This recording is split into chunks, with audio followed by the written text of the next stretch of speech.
provocação. Vale a pena. Muito preocupação. Estocolmo, 1972. Durante a Conferência das Nações Unidas sobre o Meio Ambiente, a ONU instituiu o Dia Mundial do Meio Ambiente, que passou a ser comemorado todo dia 5 de junho. Mas será mesmo que temos algo para comemorar? Poluição do ar foi o tema do Dia Mundial do Meio Ambiente 2019, que teve a China como país sede. E os dados são alarmantes e preocupantes. Junto com meus convidados, também vamos falar sobre o aquecimento global, desmatamento, lixo, poluição dos mares, desperdício de água, etc, etc, etc. Quero apresentar o agrônomo e mestre em ciência ambiental pela USP, Roberto Ulisses Rezende. E também comigo, com muito carinho, eu recebo o biólogo Alan Rosendo, que estarão fazendo o programa hoje comigo. Meus caros, muito obrigado. Um dia muito especial, dia 5 de junho. Dia Mundial do Meio Ambiente. Como eu coloquei lá, será que a gente tem muito para comemorar? Roberto, seja bem-vindo. Muito obrigado. Eu que agradeço. Infelizmente, a gente está num momento de certa preocupação, né? De grande preocupação com a questão ambiental no Brasil, no mundo e no Brasil, né? Acho que ao mesmo tempo que está cada vez mais evidente a preocupação da população e dos acadêmicos e de boa parte dos políticos, da sociedade como um todo, da importância da proteção ambiental, com a evidência dos problemas que a gente está vendo, a poluição é um dos maiores, né? Nós temos vários outros. Em vários lugares a gente está vendo um ataque, um desmonte às políticas ambientais que foram construídas ao longo desses 40 anos, né? Então, desde os anos 70, principalmente, a Conferência de Estocolmo começou a consolidar várias políticas no mundo inteiro, e o Brasil também, né? O Brasil já tem política ambiental até antes disso, e foi se consolidando. E ultimamente a gente está vendo uma grande ameaça a tudo isso, né? Ao mesmo tempo, é um paradoxo, ao mesmo tempo que cada vez mais a sociedade percebe a importância da questão ambiental, mas parte da política está indo contra agora e desmontando o que já tinha sido construído de proteção ambiental e da busca do desenvolvimento sustentável. Isso é muito triste. Alan Rosendo, biólogo, muito obrigado pela sua presença. Vou transferir a pergunta para você, quer dizer, um dia importante para todos nós, né? Para todos nós. Mas é como eu disse na abertura, não tem nada para se comemorar, né? Dentro da sua área, tenho certeza que menos ainda. Bom, meu nome é Alan, né? Sou biólogo, trabalho na Prefeitura Municipal de São Caetano do Sul. Então, nós lidamos diariamente com essas questões. Eu vou até colocar um fator importante, né? Então, é Dia Mundial do Meio Ambiente, tá? Estamos na Semana do Meio Ambiente. E os nossos maiores pedidos dos munícipes é para remoção de árvore. A gente ainda fala de aquecimento global, de desmatamento, né? Então isso está no dia a dia das pessoas, mas quando eu tenho um problema individual, quando eu pego um indivíduo no frigir dos ovos, o que ele quer é o quê? Resolver o problema de imediato. E resolver o problema de imediato, para cada cidadão do planeta, significa muitas vezes um impacto ambiental. Seja uma remoção de uma árvore, seja uma terraplanagem, seja o represamento de um rio para uma hidroelétrica, tá?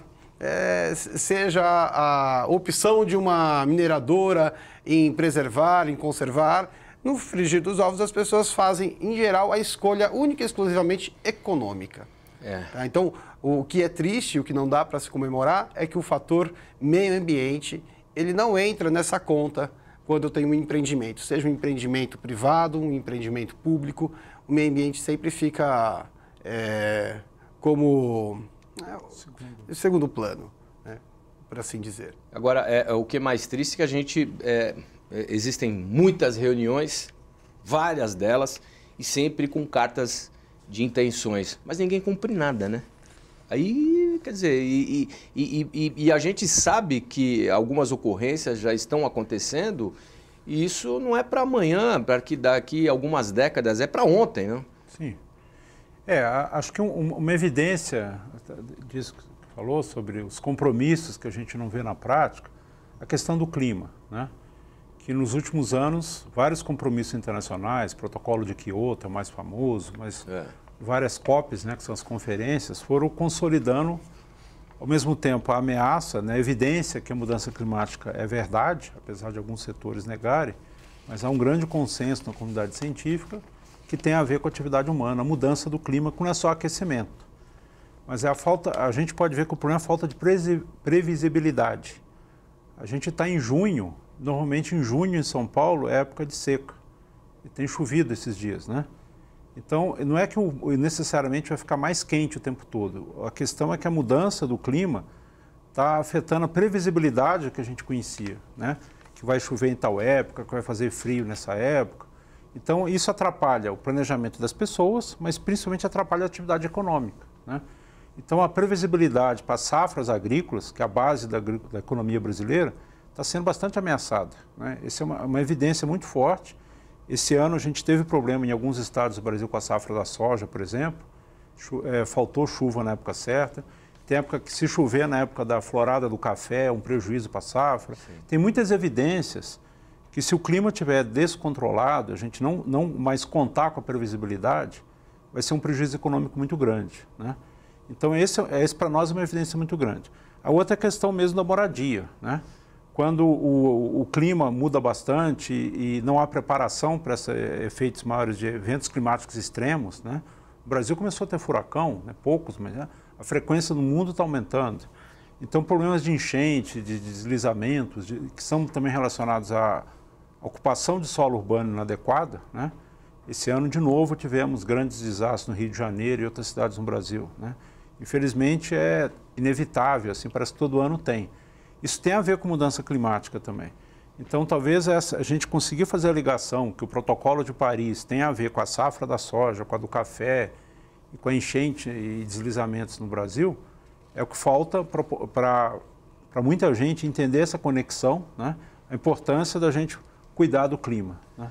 Cuidar do meio ambiente. E como a gente fala exatamente sobre essas mudanças climáticas, né? Qual é o impacto na biologia? O que nós já temos aí de estudos apresentados por diversas ONGs, aí por instituições científicas, é que hoje, na verdade em 2015, nós já entramos numa taxa de extinção, né? Então seria um período de extinção muito grande. E é previsto já que 1 a cada 5 espécies sejam extintas nesse período de aquecimento global. Isso é muito significativo.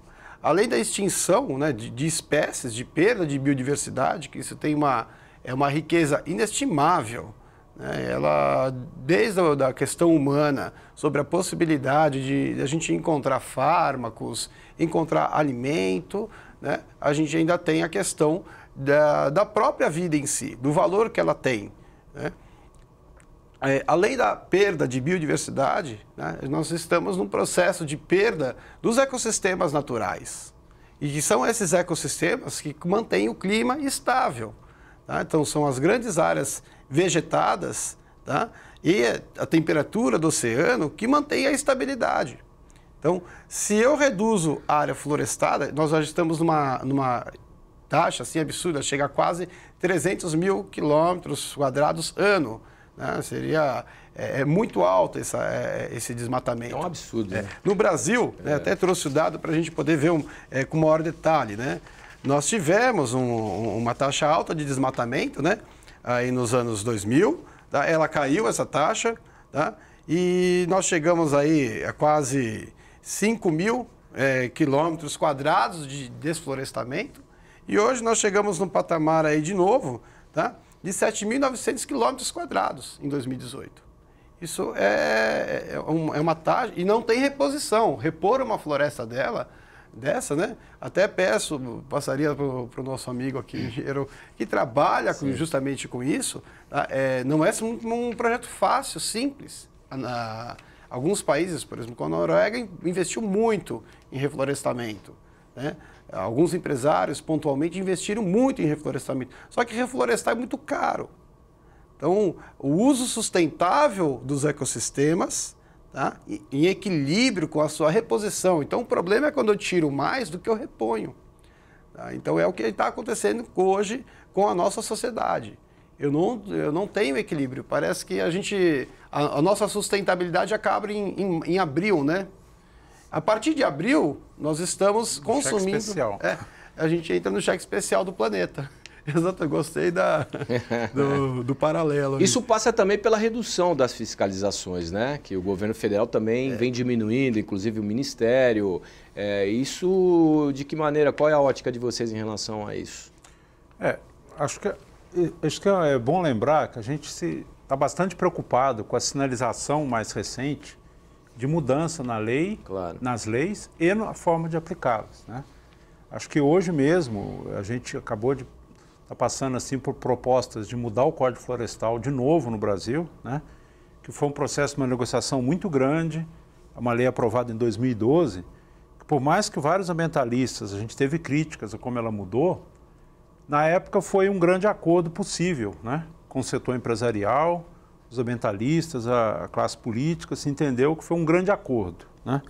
E agora ele devia ter sido implementado, tinha vários instrumentos, né? Um cadastro ambiental rural, o programa de regularização ambiental, os instrumentos econômicos, né? Que é uma grande discussão também.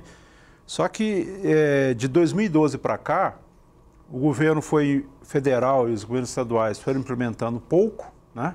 Por isso até que existe um movimento que a gente participa de várias ONGs e acadêmicos no Brasil, que chama Observatório do Código Florestal, que luta pela implementação dessa lei e de todo o sistema em volta dela. Por mais que tenha polêmica sobre a questão do direito de propriedade, mas a gente acha que é um jeito a função social da propriedade, que parte de cada sítio, de cada fazenda, seja destinado ao uso sustentável e à conservação dos recursos naturais, primeiro para o objetivo da própria fazenda, né, que a biodiversidade, os insetos ali ajudam na proteção contra pragas e doenças, a questão da água, né, se não tiver nascente dentro do imóvel, não tem água para o boi beber, não tem água para irrigar as plantações, como no equilíbrio global, que o colega já falou, né? Então, a floresta na Amazônia, ela modula o clima no Brasil. Então, a falta, cada vez mais demonstrado, que quanto mais se desmata no Mato Grosso, mais afeta o ciclo de chuva no resto do Brasil, né? Então, tem um efeito local da proteção ambiental, dá para ver dentro do sítio. Se não tiver mata ciliar, não tem peixe, né? Por exemplo, não vai ter sombra na água, não vai ter ambiente para os peixes se reproduzirem, não vai ter alimento, né? A vegetação na beira do rio, ela filtra os poluentes, né? A terra que vai para o rio, os agrotóxicos, os venenos. Então, se você deixa a beira do rio sem proteção, toda essa sujeira vai para a água e mata os peixes, né? Então, para quem gosta de pescar, que é lazer, mas também é alimento, é um problema. Para a produção agropecuária é um problema. Então, a gente acha que cumprir o Código Florestal é bom, em primeiro lugar, para o proprietário, para o fazendeiro, para o trabalhador rural. Só que é criado um falso conflito e, nesses últimos anos, continua o processo de tentar mexer nessas leis, né? Agora mesmo teve a medida provisória 867, que tentou, apesar de um lado favorável, louvável, que é prorrogar o prazo de inscrição dos pequenos agricultores para se adequarem, para fazer uma grande declaração, né, do que tem de seus ativos no imóvel e colocar o que ele precisa se adequar, se tentou contrabandear na medida provisória vários itens, né, com a apelida Jabuti, né, um assunto que tem nada a ver com a medida provisória, que enfraquecia mais ainda o Código Florestal. Existe proposta para acabar com a categoria da reserva legal, projeto de lei. Esse tipo de coisa, por mais que não passe no Congresso, mas sinaliza para a sociedade que a lei não vale nada. Então, eu posso descumprir a lei ambiental que daqui a pouco eu sou anistiado, né? Que eu não preciso ter compromisso. Isso é ruim, né? A gente fica muito preocupado com o enfraquecimento das leis ambientais, cada vez agora que elas são mais necessárias, né? Tá, eu queria só pegar um gancho, já que eu falei da diminuição de muitas coisas em relação ao Ministério do Meio Ambiente, né? Nós temos aqui que o ministro do Meio Ambiente, o Ricardo Salles, ele acabou cumprindo uma promessa já feita, né, há muito tempo de reduzir o Conselho Nacional do Meio Ambiente. Ele passou aí dos membros, caíram de 100 para 23. Por isso que, inclusive, eu falei sobre essa questão, principalmente da Amazônia. Quer dizer, todo esse clima que a gente está vivendo é exatamente pela falta de fiscalização. Eu queria saber exatamente sua opinião em relação a essa questão. E depois me surgiu também, você levantou realmente um tema extremamente importante, em relação ao meio ambiente, se é inimigo ou amigo da agricultura. Acho que são dois temas aí que dá para a gente discursar. Primeiro, em relação à falta de fiscalização e à redução dos membros do Conselho. Como é que você analisa tudo isso? Eu vou fazer um paralelo com a polícia. É. Tá? Então, toda vez que um cidadão presta um concurso para entrar na corporação, ele tem a sua vida investigada. Tá? Então, antecedentes criminais são importantíssimos para se avaliar, tá? Se a pessoa é adequada ou não para o cargo. Então, ele passou no concurso, tem aptidão física, mas se ele tem antecedentes criminais ou uma vida social, uma vida pública que causa um imbróglio no exercício da sua função como policial, ele não passa, então, ele não vai ser um policial militar. Tá? Eu tenho um ministro que foi indicado, tá, que cometeu alguns crimes ambientais e deve valores superestimados sobre multas e não pagou. Então, se ele comete crimes ambientais, como que ele pode ser o próprio ministro do Meio Ambiente, que deveria justamente modular, controlar, tá, a questão ambiental no país? Então, o erro já começou pela escolha. Escolher alguém que tem antecedentes que traz um descrédito para isso. Tá? Segunda coisa, você desmontar o Conselho Nacional de Meio Ambiente, tá? A gente sabe que no Brasil, a legislação ambiental, ela andou pouco. O que a gente mais tem é a resolução CONAMA. Os nossos legisladores pouco se adentram a regulamentar leis. Então, a regulamentação da legislação ambiental brasileira é basicamente feita pelos conselhos estaduais, federais e municipais. Tá? Então, olha a importância da resolução CONAMA. Né? Questão da logística reversa. Né? Só saindo um pouquinho da parte de florestas. Claro. Tá? É ela que regulamentou. Então, se a gente teve algum avanço na questão dos resíduos no Brasil, foi graças ao Conselho de Meio Ambiente, onde toda a sociedade debate com seus representantes. Se você começa a enfraquecer esse conselho, significa que a política ambiental do país vai deixar de avançar, vai deixar de trazer um equilíbrio. E o que a gente precisa é que todas essas decisões sejam boas para o empreendedor, para a indústria, para o ambientalista e para o cidadão. Então, se você enfraquece um conselho, ele deixa de funcionar. Se ele deixa de funcionar, tá, o Brasil vai estagnar na questão ambiental. Então, eu não vou ter avanços. Tá? E aí a gente começa o quê? É claro essa política de enfraquecer um Conselho de Meio Ambiente, porque a partir do momento que você enfraquece e escolhe quem vai entrar lá, você pode mexer o que você quiser no Código Ambiental, né? Que no passado nós chamamos, até a mudança em 2012, os ambientalistas, os biólogos, chamamos de Código de Barranco. Porque a mudança do Código Florestal permitiu substituir uma mata ciliar ou reflorestar com plantio de mamoeiro, por exemplo, com baixíssima biodiversidade. Então já foi ruim em termos de biodiversidade, não de produção agrícola, teve que ser um equilíbrio. A partir de 2012, a gente saiu de um desmatamento de 5.000 km² e chegamos hoje a 7.900 km². Tá? Agora, se não tiver uma boa fiscalização, né, como foi a escolha agora, né, que antes de fiscalizar um empreendimento, a medida provisória prevê que o empreendedor seja avisado: olha, dia tal eu vou fiscalizar você. Isso tira totalmente o critério da fiscalização. A fiscalização você vai sem avisar justamente para pegar a pessoa... no contrapé, né? No pulo, né? Ela está realmente fazendo aquilo que ela se propõe no papel. Então você vai justamente ver como que você está operando. Porque muitas vezes no licenciamento ambiental, né, a pessoa coloca o mar de flores. Estamos indo na contramão. Até porque eu queria levantar até outro tema. Na verdade, acho que não é nem levantar outro tema, mas é mais para realmente passar informação para você que está nos assistindo agora, que é em relação aos recursos do Fundo Amazônia, que é de encontro a isso que você está falando. Quer dizer, existe aí... eles estão amolecendo, né, afrouxando exatamente as rédeas, e esses recursos do Fundo Amazônia, a proposta é de usar esses recursos na casa de mais de 3 bilhões de reais, né, que esses recursos são doações vindas da Noruega, da Alemanha, né, que são países exatamente preocupados com toda essa questão, para indenizar exatamente os donos de propriedades privadas que vivam em áreas de unidades de conservação. Quer dizer, parece que está meio que interligado as questões, né? É muito preocupante essa abordagem aí, porque, na verdade, primeiro há uma questão que não é o desenho inicial do fundo, que foi negociado com os financiadores há mais tempo, né?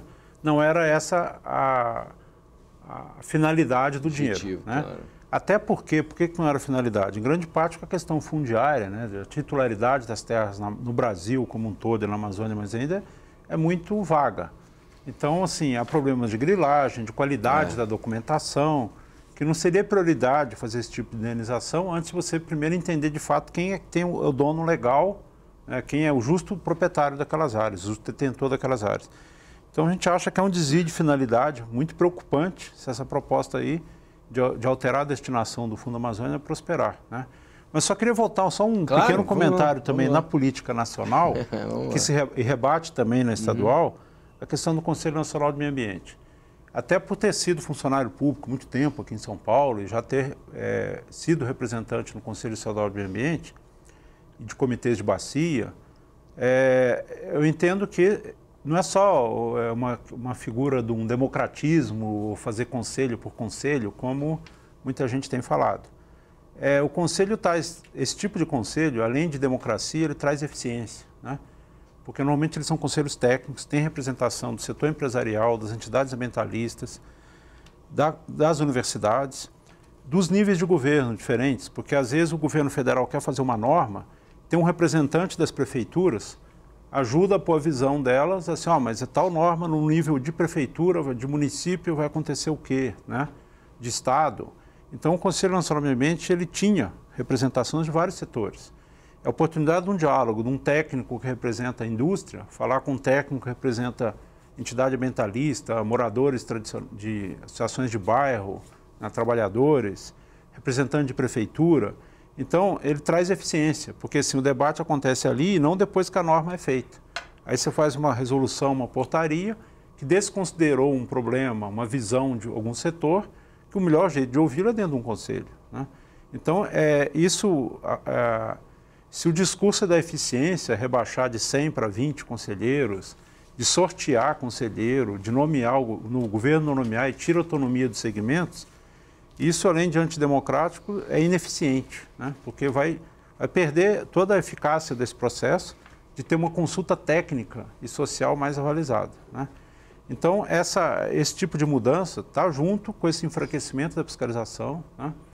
E esse desmonte mesmo da política ambiental, que é muito imediatista, né? Porque a gente está puxando o tapete, o próprio tapete, na medida que enfraquece a base produtiva, a gente vai ter cada vez mais problemas de clima, problemas ambientais, né? E também a questão comercial, né? Porque isso vai, com certeza, comprometer a imagem, né, do Brasil na exportação, né? Então, mesmo que alguém diga que não é sincera a preocupação dos europeus com isso, dos americanos ou dos chineses, pode ser sincero, mas mesmo que não seja, não enfraquece que as barreiras não tarifárias vão aumentar por causa disso, né? Se o produto brasileiro ficar vinculado ao desmatamento e à poluição, né? Você quer falar sobre essa questão? Eu queria, por exemplo, se você tem o Fundo para a Amazônia, você tem a contribuição da Noruega, que é significativo. Sim. Se você mudar essa regra, o que eles vão deixar? É quebra de contrato, quebra de acordo. Sim. Ele vai deixar de mandar o recurso. Então, além da gente perder sob o aspecto ambiental, tem embargos, a gente também vai perder os recursos. Então, os impactos são para tudo quanto é lado. E é lógico que isso não é feito sem um objetivo. Para nós, isso tem ficado muito bem claro qual é o objetivo desse desmonte da política econômica. Tá? É oferir lucros para um grupo específico. Porque se eu deixo de criar um impasse, por exemplo, para um desmatamento, tá? Significa que eu estou beneficiando quem desmata, né? Então é um benefício direto. Olha, pode fazer tudo. Então você vai aumentar os lucros desse empreendimento, tá? Só que isso tem consequências muito bem claras, como foi o caso recente de Brumadinho. Sim. Então, nós tivemos até uma entrevista um tempo atrás aqui, que o especialista que trabalhava com barragens disse que o custo de todo o projeto, onde você tem o conserto, um bom planejamento para um dique daquele, para aquele material todo que não vai ser utilizado, para aquele refúgio todo, era de 5%. Então, se você investisse 5% do montante que você vai lucrar, você teria evitado aquele desastre. Então, aquilo não foi desastre. Então, alguém pegou esses 5%. Onde está? E eles estão soltos. Sim. Então, é aquela coisa. O dinheiro que era para ser investido nisso deveria existir. Estava lá no papel. Então, estava no papel, no plano, só que não foi aplicado. A fiscalização não pegou. Então, se no Brasil a gente já tem muitos problemas ambientais, existindo fiscalização, né, imagine sem fiscalização. Aí vai virar a casa da... E isso compra o interesse. Toda aquela área, né, que a gente tem, onde a Vale faz a sua exploração, sim, ela tem minério. Então, a questão toda custa caro tirar pessoas. Desgasta a empresa. Então faz o seguinte, deixa estourar tudo, que depois que tiver tudo poluído, ninguém vai impedir a gente de continuar a nossa exploração de minérios. É só aproveitar isso, assim, voltando até um pouco à questão dos conselhos e várias mudanças que a gente está vendo, além a questão de democracia e transparência, elas não são descoladas de estudo, né? E mesmo uma visão mais abrangente de meio ambiente, justamente que muita gente critica o ambientalista que só pensa em bicho e não pensa nas pessoas. Sim. Pelo contrário, né? A preocupação nossa é com o conjunto. E quando você desconsidera a questão ambiental, você está desconsiderando a questão social, né? Os maiores impactados pelos problemas ambientais são os pobres, né? Então, se a gente não põe, e a gente viu nesses problemas, por exemplo, de desastres tipo Brumadinho, Mariana, quando a questão social é descolada do licenciamento ambiental, porque muita gente vem e critica assim, para que vocês estão colocando a questão da população no impacto ambiental? Mas né? Nosso conceito de meio ambiente é o que está na lei brasileira, inclusive desde 1981, o governo militar, a principal lei brasileira é dessa época, né? A gente essa lei ainda está da Política Nacional do Meio Ambiente ainda está valendo e sendo implementada até hoje aos trancos, né? Mas está lá, então o conceito de impacto ambiental incorpora a dimensão humana, né? E a gente sempre batalhou por isso. Se o Conselho, seja nacional, estadual de meio ambiente, perde essa visão social também, aí você cada vez menos, ao fazer uma análise do empreendimento, não vê só a questão se está emitindo poluição, mas também se está afetando as populações, a questão do emprego, da renda, do impacto cultural, da segurança das pessoas, né? Então, essa visão mais abrangente que a gente defende, que tem que ser preservada na política ambiental, né? Esses exemplos que ele deu são óbvios, assim, muito importantes a gente não esquecer, né, de uma visão mais ampla e que a participação e a transparência são fundamentais para isso, né? Porque se um técnico, às vezes, é muito especializado, mesmo que não seja muito bem intencionado e competente, se não tiver uma abordagem mais ampla, ele não considera isso. A gente é especialista em solos, ou em planta, ou em água, e ninguém está olhando a questão da população, do emprego, né, da vizinhança. Então, precisa ter essas várias dimensões. A gente tem que ter humildade técnica, inclusive, de ter uma discussão ampla, né? E isso é que está faltando cada vez mais nessas propostas de mudança. É porque os olhos do mundo estão aqui, a gente vai para um rápido intervalo, né? Os olhos do mundo estão aqui e nós somos realmente o grande pulmão desse planeta todo, né? Eu quero saber se vocês concordam com isso também. A gente vai para um rápido intervalo, voltamos já já, não sai daí.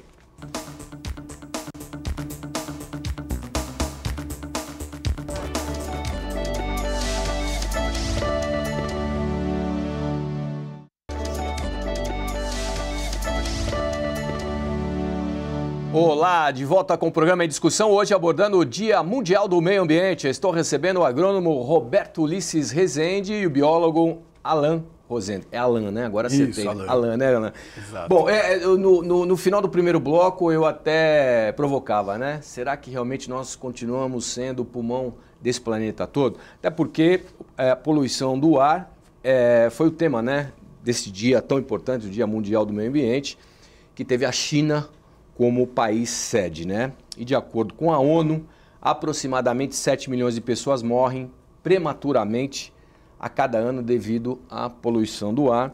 E segundo a ONU, meio ambiente, 92% das pessoas em todo o mundo não respiram um ar limpo. Queria saber a opinião de vocês. Ainda continuamos sendo o pulmão desse planeta, Roberto? Então, acho que, primeiro, o termo lá do pulmão, Amazônia, o pulmão do mundo, ele não é o melhor termo, mas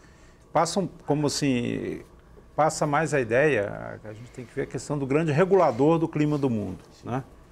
Dos ciclos climáticos, da água principalmente, do calor pelo mundo, além dos oceanos, as grandes florestas tropicais e a Amazônia maior, tem esse papel, né, de manter o clima no lugar, né? E como com o desmatamento, a mudança de uso da terra, cada vez mais afeta os grandes ciclos. A poluição a gente tem que entender em vários níveis, né? Vamos supor, tem um nível superior, que é a questão dos gases de efeito estufa, que é uma macro, né, mudança na atmosfera que o homem está causando. Ao aumentar a concentração dos chamados gases de efeito estufa, que seguram o calor do Sol dentro da atmosfera, vai mudando o clima, né? É principalmente gases ligados ao carbono, né, a emissão as emissões de queima de combustível fóssil, o petróleo principalmente, o carvão mineral, queima de florestas, a emissão do metano. Então, juntando todos esses gases, a gente tem uma poluição de nível global, né?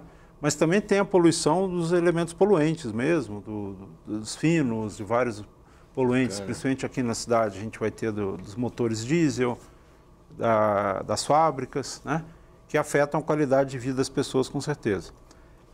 Essa poluição no Brasil, do ar, tem melhorado o controle, São Paulo é um exemplo, mas isso não basta, né, porque tem a da água, né, aí a poluição difusa dos esgotos, seja doméstico, industrial, do lixo da rua, também é muito séria, né, a qualidade da água dos rios do Brasil é preocupante, né?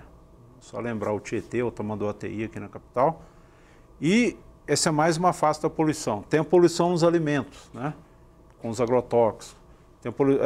Então, são vários níveis diferentes de poluição que se somam, né? E que alguns estão sendo mais bem enfrentados, outros não, né? Mas a gente começa a preocupação a partir da própria mudança climática, que altera o regime de chuva, de vento, acaba prejudicando, né, algumas regiões mais do que outras. E a própria urbanização, né? Quando se cria ilhas de calor, pela concentração de prédios, de asfalto, prejudica a circulação do ar. A diferença de temperatura de alguns bairros da Zona Leste de São Paulo para os Jardins ou para o Butantã chega a 10 graus, né? Tem mapas sobre isso, já vários estudos, que a qualidade ambiental é muito prejudicada pela urbanização, né? Pelo padrão de urbanização. Isso também é um tipo de poluição, né?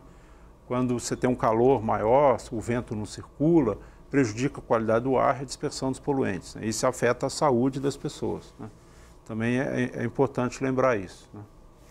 Alan, quer falar sobre esse tema tão valioso, né, que é o pulmão do país, ainda continua sendo realmente o ar para todos os seres vivos desse planeta, ou realmente isso aí já é coisa do passado?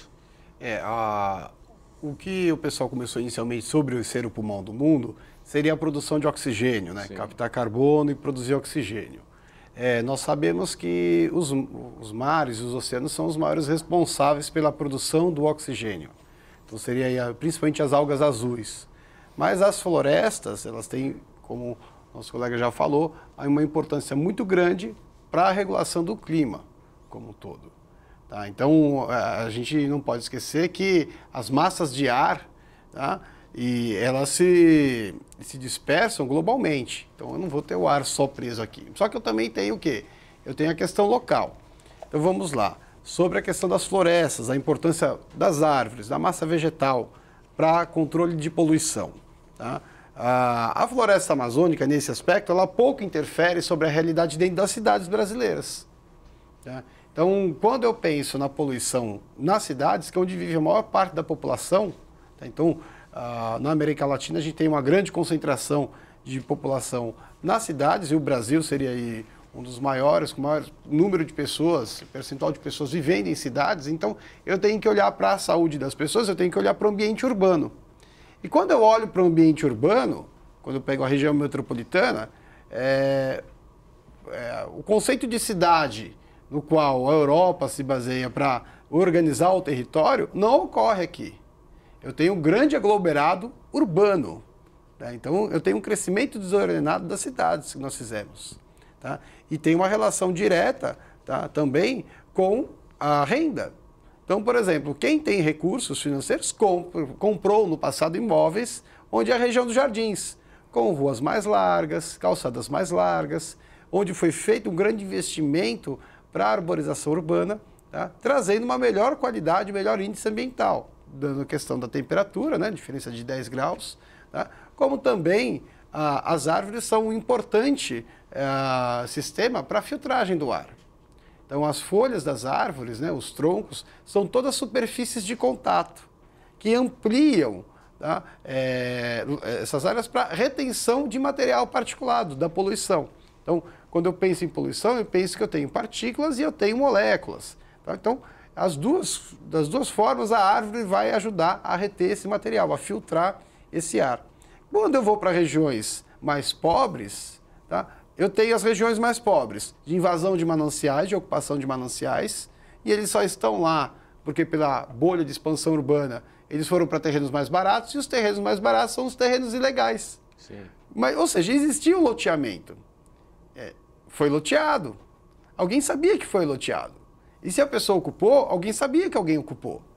Então não foi feito do nada. Da noite para o dia aconteceu, acabou a floresta, eu tenho uma população de 200 mil habitantes ali na beira do manancial. Não foi. O loteamento foi irregular, tá? E o órgão público sabia do loteamento, porque não tem como o órgão público não saber. Tá? Então, na verdade, eu tive uma omissão. A gente vai para o caso da omissão. E quando você olha regiões mais pobres, tá? Um lote padrão tem aí seus 250 metros quadrados. Conforme eu vou diminuindo esse lote, tá, para uma área urbana, eu vou diminuir o quê? Eu vou diminuir o espaço para o jardim, o espaço para a árvore, o espaço do lazer. Cada vez mais. Né? Cada vez mais. Então eu tenho, por exemplo, esse imóvel, a gente chega no cúmulo de utilização máxima do metro quadrado urbano numa comunidade, numa favela, tá? Onde toda a área é uma casa grudada na outra. Não tem espaço nem para rua, é viela. Muito menos espaço para uma árvore, né? E isso interfere diretamente tendo a inexistência de vegetação. E na expectativa de vida também, né? Também. Com certeza. Como é que a pessoa morre de poluição? Até porque você me dizia que já estatísticas mostram que a poluição está matando mais que o tabagismo. A Organização Mundial da Saúde, tá, encomendou um estudo aí a partir de 2015 e com os dados de 2015, tá, chegou-se aí até um valor um pouco mais alto até do que a ONU comentou, chegando a 8,8 milhões de pessoas morrem anualmente. Diferente da ONU, é isso? É um pouco maior, na verdade são dados atualizados. 8,8 milhões de pessoas morrem devido à poluição do ar. Tá? De que forma que morre a poluição do ar? Então a gente tem principalmente dois poluentes eles utilizaram. Material particulado, tá? Então isso ele vai se depositar no pulmão. O pulmão, o nosso sistema respiratório, ele tem todo um aparato para filtrar o ar. Tá? Então a gente tem uma mucosa úmida, eu tenho o sistema que vai aquecer, eu tenho os pelos no nariz que vão bloquear parte desse material. Tá? E eu tenho células ciliadas que vão jogar esse muco para fora. Então, constantemente, o nosso sistema respiratório precisa se depurar, precisa se limpar. Só que quando a carga de poluentes é muito maior do que a capacidade do sistema respiratório de eliminar esse material, ele vai acumular. Então, como que uma pessoa morre por poluição? Tá? Ela morre como consequência, tá, do agravo de algum processo de saúde, da sua saúde. No caso, é o sistema respiratório e circulatório. Então, a gente chama de problemas cardiovasculares, né, também. Tá? Então, eu tenho um aumento do índice de infarto, tá? Eu tenho um aumento do índice de AVC. Tá? Para a Europa, esses dados dizem que se a gente investisse em energia limpa, ou seja, não emitir poluente, que seria a queima de combustível fóssil, tá? Eu conseguiria reduzir essa taxa de mortalidade em 55%. Essa foi a conclusão do estudo encomendado pela OMS. Bom, a gente então, terminar. E além disso, além da mortalidade, eu tenho um aumento dos custos com saúde pública devido à perda da qualidade de vida dessas pessoas. É um efeito cascata, né? Efeito cascata. Se eu investir em qualidade ambiental, investir em meio ambiente, eu vou reduzir meu gasto com saúde. Sim. Tá? Então, eu vou economizar esse dinheiro. Então, e a gente já sabe, né, que é muito mais fácil você conservar o manancial, tá? Impedir que os poluentes cheguem aos corpos d'água, tá? Então, eu tenho uma água pura, de maior qualidade, onde eu só vou tratar retirada de material particulado, né, sólidos, tá? E fazer a desinfecção dessa água, do que eu pegar uma água contaminada, tá? E ter que tratá-la todinha, desde a questão de matéria orgânica até a presença de metais pesados, né, resíduo de agrotóxicos, hormônios, tá? Isso sai muito mais caro. Teria que se usar um sistema de filtragem, né, ou até por osmose reversa, e repor esses sais minerais. Esse é um processo caríssimo. Então, investir em meio ambiente significa, a curto, médio e longo prazo, tá, reduzir os custos com fornecimento de água potável, tá, em gastos com o sistema de saúde. Como estão os nossos mananciais? Olha, eu passo até para o nosso colega que também já trabalhou eu coloquei porque exatamente é pulverizado isso, mas, né?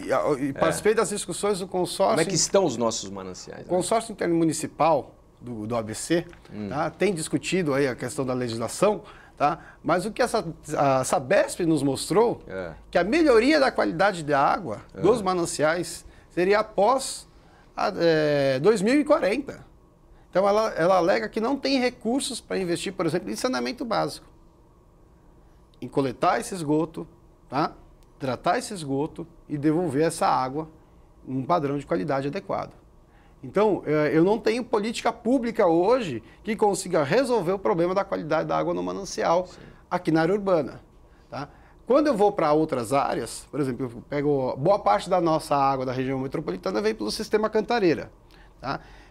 Nós temos alguns casos de sucesso, como é o caso da cidade de Extrema, onde o prefeito encarou como algo importantíssimo o cadastro ambiental rural, tá? E precificou isso. Então as pessoas muitas vezes chegam a receber recursos pela conservação dos mananciais, pela conservação das nascentes. Então, meio ambiente também é lucrativo, também é um grande negócio. Então a gente precisa muitas vezes fazer a escolha. Eu tenho um município de Extrema que investe nisso, tá? E eu tenho o município de Mairiporã que descarta o seu próprio esgoto, sendo que parte o final do sistema Cantareira praticamente está no município de Mairiporã, ele descarta ainda esgoto in natura no rio. É complicado. Roberto, os agricultores estão mais conscientes da importância dos mananciais? A tendência é essa? A gente acredita que sim, né? E esse debate sempre é importante. Claro. Primeiro para desmistificar, né? Para acabar com essa impressão que a questão ambiental é inimiga da agricultura e vice-versa, né? Porque, como a gente já falou, o primeiro beneficiado do ambiente conservado é o próprio agricultor. Né? Na medida que ele tem água para a sua produção, tem mais qualidade, a biodiversidade ajuda a proteger contra as pragas e doenças. Né? Tem a questão da paisagem, que é outro valor, né? Que cada vez mais a gente vê em algumas regiões ser mais evidente. A paisagem rural é um ativo, né? As pessoas vão para o campo também para lazer, para moradia, né? Então, a importância da paisagem como um serviço ambiental também, né? E a gente está vendo a necessidade, tem muitas ideias cada vez mais dos incentivos econômicos, que o Alan começou a falar, de apoiar com dinheiro ou com políticas públicas específicas, os agricultores estão fazendo a sua parte. Né? E isso sai mais barato a longo prazo, né? Do que continuar essa medida paliativa de tratar a água e tratar no final do processo, né? De tratar mais a montante, no começo da produção da água, né? A água, na verdade, não é produzida, a água é a mesma o tempo todo, né? O que a gente consegue inferir é na qualidade dela e na distribuição dela ao longo do tempo e do espaço. A gente não aumenta a quantidade de água, então a gente fala produção de água, é um sentido figurado, né? Mas um exemplo, até lembrei que quando, alguns anos atrás, ainda estava no Sistema Estadual de Meio Ambiente, a verba que a Sabesp gastava com algicida, né, com produto para matar as algas que crescem na Billings, na Guarapiranga, por causa da quantidade de esgoto que está lá, a água fica verde, né, até um negócio que dá muito gosto na água que vem daquelas represas. Esse orçamento, com um produto químico, era maior que todo o orçamento da fiscalização da Secretaria do Meio Ambiente, né? Então, a questão das prioridades. A fiscalização é importante, a gente não desmerece isso, a gente acha muito importante, continue a ter o chamado comando e controle, né? De reprimir o uso ilegal dos recursos naturais, mas também de orientar, né? Sem abrir mão de orientar. E de incentivar, de orientar com a educação ambiental, seja com as crianças, com os adultos, com os produtores, né? E a terceira braço, assim, seria a questão do incentivo, né? Da orientação e do incentivo. E isso ainda é tudo muito projeto piloto, né? O caso de Extrema é um dos pouquíssimos do Brasil que já tem uma política duradoura, que o município investe, capta recursos de várias formas para apoiar os agricultores que estão fazendo direito, né? Então, acho que tem uma vontade, né? De todos os lados, todos, né? De mas acho que precisa ser apoiado. Claro, Além da orientação e do controle, precisa ter apoio, né? Isso é que a gente vê o grande problema hoje, quando a política ambiental dissocia de novo isso, quando provoca essa rixa, essa animosidade, esse discurso político que o meio ambiente é inimigo do agricultor, a gente atrapalha todo esse processo de que está havendo há muito tempo já de concertação, de união, né? Então, assim, atrapalha esse tipo de política. Quando você enfraquece a fiscalização, ao mesmo tempo não viabiliza as ações de apoio, né? A gente não está vendo essa vontade política, isso não está aparecendo muito no discurso, como reproduzir o exemplo positivo de Extrema, né? Como negociar, fazer pacto com os proprietários rurais para o melhor uso da terra, né? Para convencer a usar menos veneno, para cuidar da conservação do solo, para proteger as matas ciliares, né? É isso que eu ia tocar agora. O Alan fez uma explanação aí. Quer dizer, tá tudo muito complicado para todos nós seres vivos, né? Quer dizer, você respira poluição, você morre, devido aos fatores que ele... são vários fatores que ele acabou enumerando. Como é que está o nosso solo? Como estão os agrotóxicos? O que nós estamos comendo? Não, acho que começando no solo, porque ele, infelizmente, ele é bastante esquecido, né? São Paulo até tem um dos poucos estados do Brasil que tem uma lei de conservação do solo, mas ela é praticamente letra morta, né? De fiscalização, sempre lembrando que é uma coisa antipática, mas tem que ter, né? Junto com a orientação, né? E o incentivo. Então, São Paulo abriu mão de muita coisa que já tinha, do controle, da fiscalização, com a questão da conservação do solo, que continua sendo um problema, né? O uso errado dos equipamentos, do manejo do solo, provoca muita perda de solo, que é um ativo importantíssimo, né?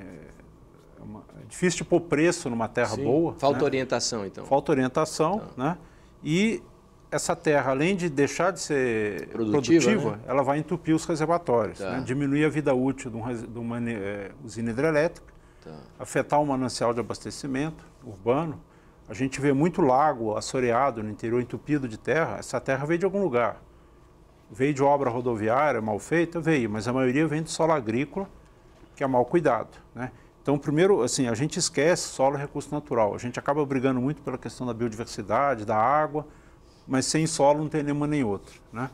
Então, é importante a gente até retomar sempre no nosso discurso, como técnico, como militante ambientalista, a questão do solo.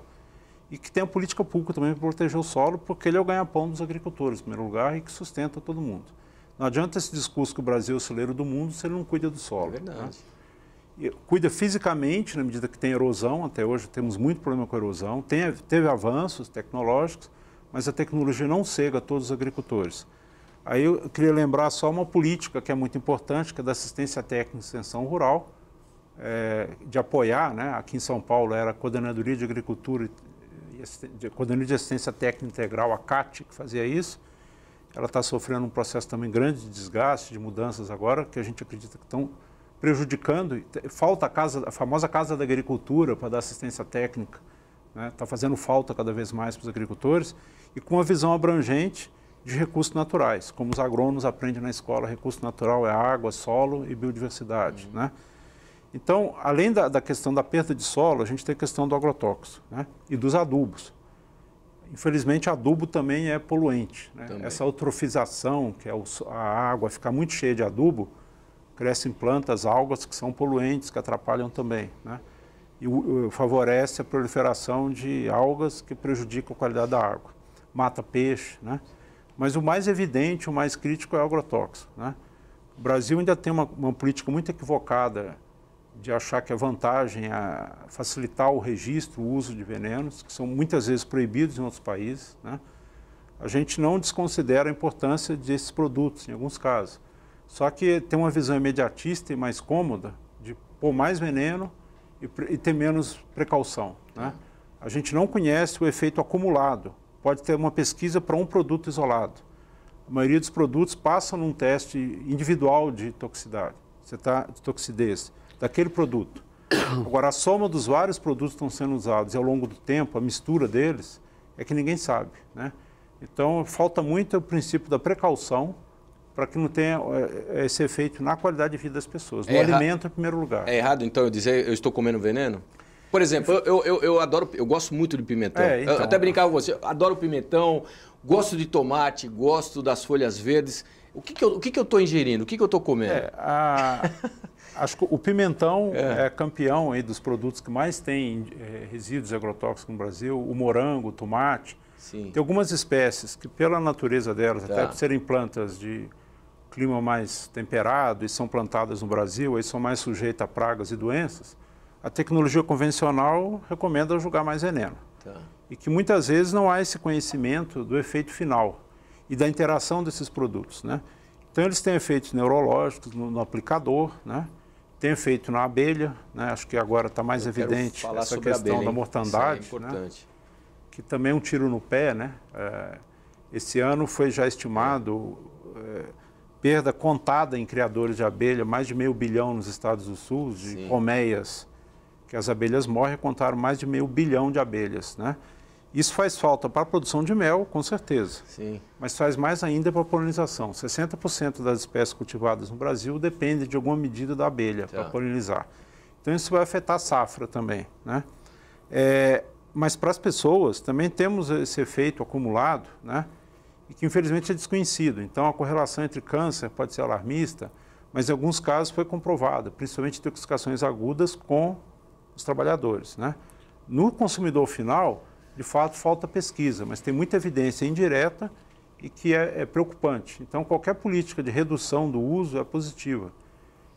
A gente não acredita numa proibição de uma hora para outra, né? Mas tem que ser mais consciente e controlado o uso, né? E o ideal seria a alimentação orgânica, sim, mas hoje ela é muito cara, né? Mas com menor custo de produção? A produção orgânica, por definição, ela deve ser mais barata, na maioria dos casos, que a produção convencional, que usa muito insumo externo. Porque não é só a questão do veneno, é o adubo mineral, a gente importa potássio da Alemanha, usa vários adubos feitos à base de petróleo, tem frete para levar produto para lá e para cá. Então tem todo um impacto nessa agricultura convencional, ambiental, econômico e energético. A agricultura orgânica, em tese, deveria ser mais barato o produto. Ele não é, em grande parte, hoje, por causa de escala. A produção é muito pequena, os canais de comercialização não facilitam, né?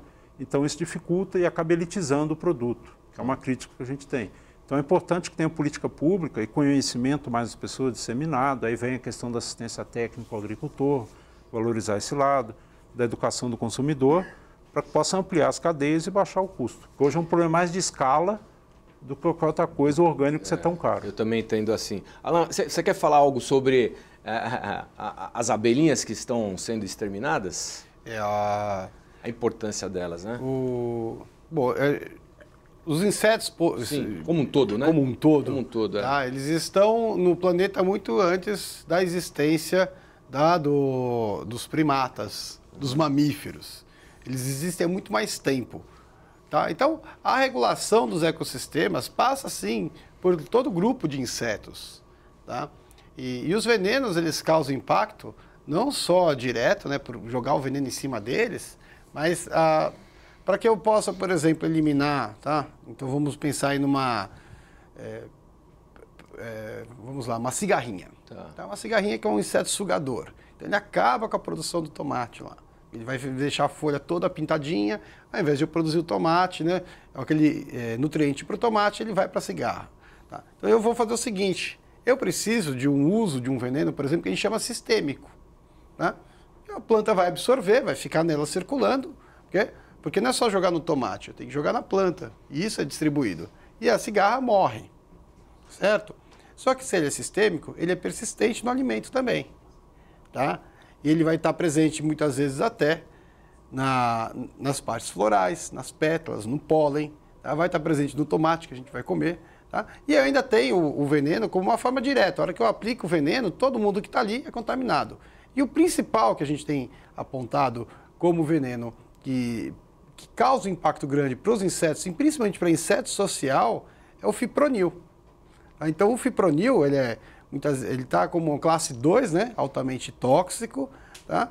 E ele causa um efeito de destruir a colônia. que acontece? Você joga nas abelhas lá, que estão voando, né, na hora da produção, você joga de avião na produção de arroz, né?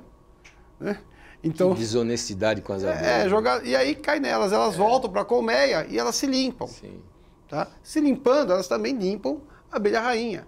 Matou a rainha, matou a colmeia. Tá? Então você tem morte de várias colônias, né? Então, de várias colmeias. E isso, a gente fala daí, principalmente da abelha europeia ou africanizada. Mas a gente tem toda uma biodiversidade de abelhas nativas, que são importantíssimas para a produção de alimento, para a manutenção da biodiversidade. Tá? Então, tanto o mel é alimento, tá? Quanto a polinização permite que sejam produzidos. A gente tem que lembrar que boa parte das frutas e das sementes começa na polinização. Exatamente. Eu tenho casos que eu tenho autopolinização, que não preciso dos insetos, ou casos que são pelo vento. Mas boa parte da alimentação humana vem a partir dessa polinização. Tá? Quando eu tenho frutos e sementes, né? E mesmo para a produção de sementes, eu tenho alface, mas ele precisa da polinização para produzir semente para o agricultor produzir de novo. Alan, eu tenho, o tempo está esgotando, mas eu queria rapidamente uma pincelada sua. Eu tenho 1 minuto e meio para você falar sobre a energia limpa. O Brasil ainda está muito aquém do que realmente nós precisamos. A evolução ainda não chegou aqui ou a gente já tem essa tecnologia? O Brasil já tem essa tecnologia, tá? Já tiveram muitos projetos que trabalham tanto com energia eólica, né? A gente fala de energia limpa, principalmente a questão de redução de consumo de material fóssil. Tá? A gente tem impacto ambiental também para qualquer tipo de energia. Então, a matriz energética do Brasil mudou ao longo dos anos. Tá? Então, da década de 90 para cá, nós tivemos a entrada aí do energia fotovoltaica, tá? Energia térmica, energia, alguns bem pontual, energia de maré, tá? E energia eólica, né? Além de ampliar a nossa base para energia hidrelétrica, que é o que o Brasil sempre utilizou, a gente depende muito.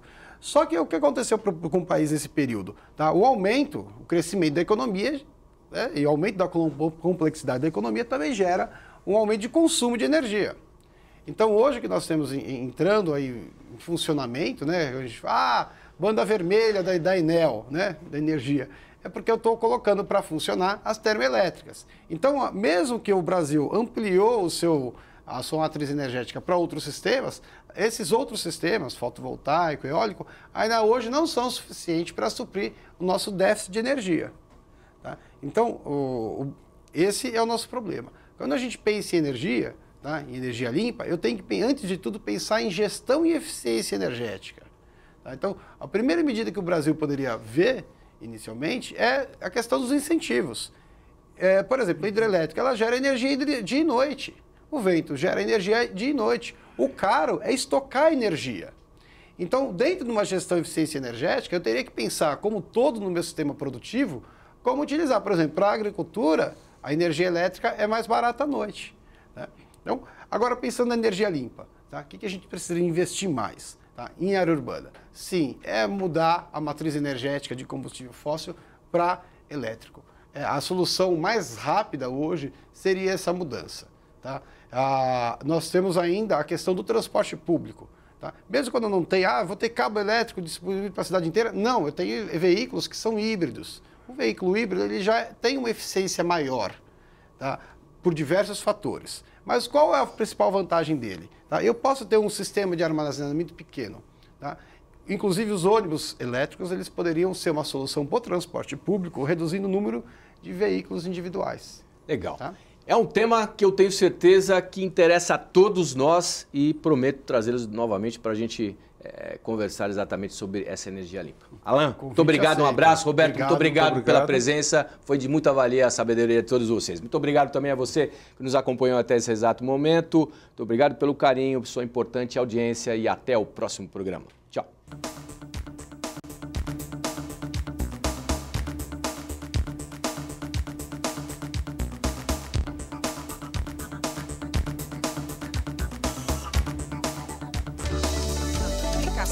Vale a pena.